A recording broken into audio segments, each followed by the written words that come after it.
Алибаев Райымжан Артықбайұлы. Осы журналистика саласында істеп жатқаныма 31 жыл болды.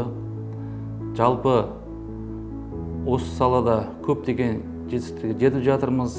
Ал енді осы Қазақстанда шығатын, өзбек тілінде шығатын Жанубий Қазақстан газеті осы тұрғыдан алғанда елдің бірлігін, ынтымағын арттыруда өзінің үлкен үлесін қосып келе жатқан жайы бар.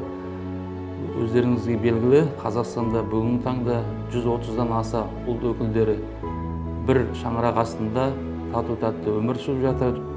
Жалпы ассамблеяның биылғы 30 жылдық аясында көптеген іс-шаралар өтіп жатыр.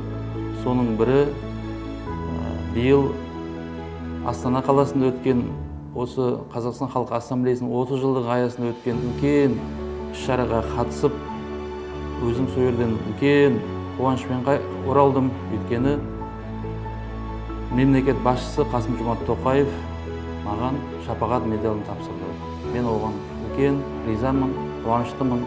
Бұл қуаныш жалпы әріптестерімнің, жалпы ұжымның, жалпы халықтың қуанышы деп ойлаймын. Мен осындай бейбіт өмірде сүріп жатқаныма қуаныштымын.